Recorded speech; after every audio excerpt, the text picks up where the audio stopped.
Enak. Enak. Terus enakan pakai alat bantu apa enggak?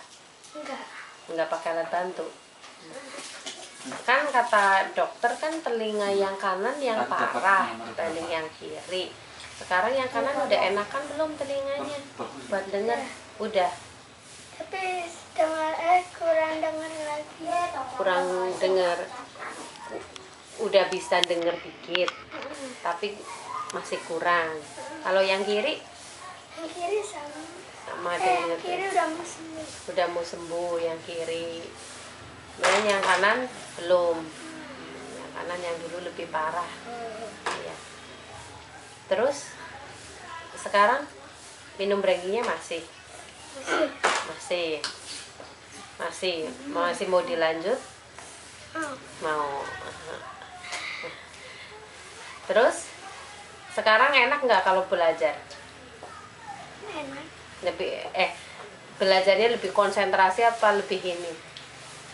Kalau belajar ngapalan, belajar bahasa Inggris itu enakan dulu sebelum minum branking apa sesudah minum branking?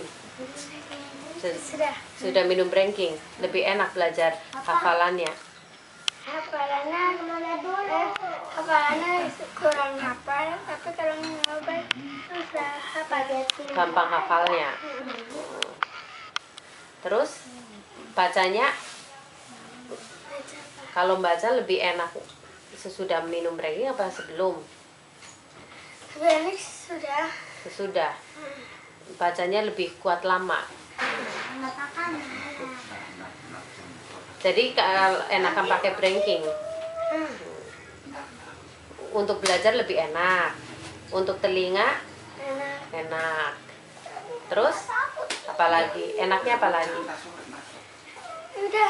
Udah. Terima kasih Kak Alin. Ini lagi di videoin loh. Bisa kan cerita kan? Gitu. Bu Ida, kalau boleh sedikit cerita awal kenapa diarahkan Alin untuk pakai alat bantu?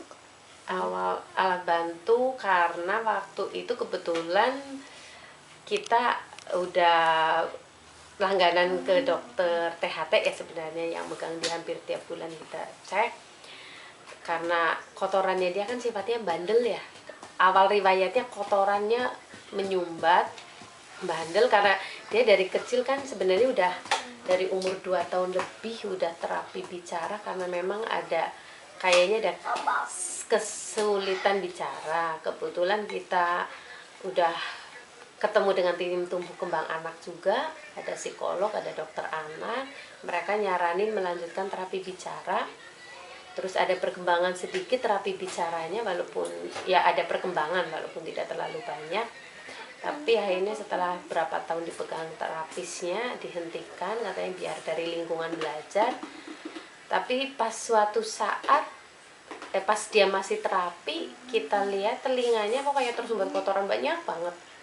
Akhirnya kita bawa ke dokter THT, akhirnya sampai ada proses 1 minggu sampai 2 minggu lebih lah baru telinga itu kotorannya dikeluarkan.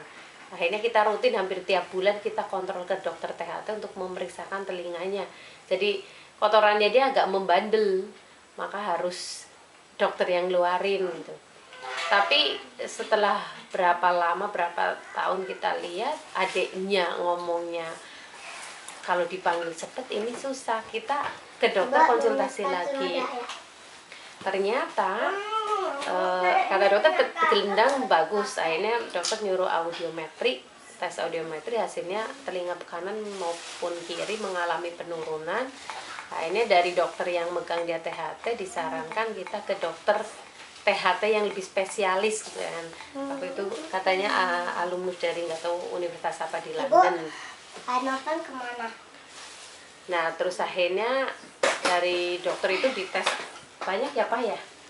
Ada audiometri apa-apa, ada yang sempat kita khusus anaknya kita nggak diajak. Itu akhirnya dari hasil tes itu disimpulkan rumah siputnya mengalami kerusakan dan dokter bilang diimplan pun harapannya tetap tipis, di terapi pun karena udah bertahun-tahun susah dideteksi, akhirnya dokter menyarankan memakai alat bantu dengar dan beliau hanya mengatakan mukjizat Allah lah yang akan menolong dia.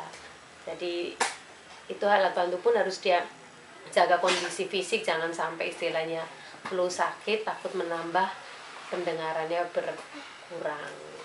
Jadi memang dokter juga hanya ini yang bisa kami bantu. Seandainya pun dia bisa sembuh, itu mukjizat Allah yang akan menyembuhkan. Tapi ya cuman kami berkeyakinan anak saya insya Allah akan sembuh gitu loh. Insya Allah akan sembuh, nggak tahu lewat jalan mana, tapi insya Allah anak saya akan sembuh. Mungkin nah itu terus begitu Karita nyariin training ya kita coba, siapa itu jalan Allah lewat ini. Nah terus perkembangannya ini udah 1 bulan lebih lah, mungkin 2 bulan dia bilang lebih nyaman, ya udah. Alhamdulillah ya Bu ya, berarti ada perkembangan setelah minum Brengking ya. Alhamdulillah. Intinya kalian dilanjutkan, setuju? Biar insya Allah bisa kembali normal pendengarannya. Itu sudah banyak kok yang membuktikan. Terus yang kedua juga jadi jauh lebih cerdas, ngapalnya lebih cepat, dan cita-citanya kecapai. Amin ya. Yakin jadi guru? Kayak mama ya, kayak guru ya. Ibu galak loh jadi guru. Oke kalian makasih ya Ibu Ida, Bapak terima kasih. Mudah-mudahan Brengking jadi manfaat untuk semua orang ya. Amin.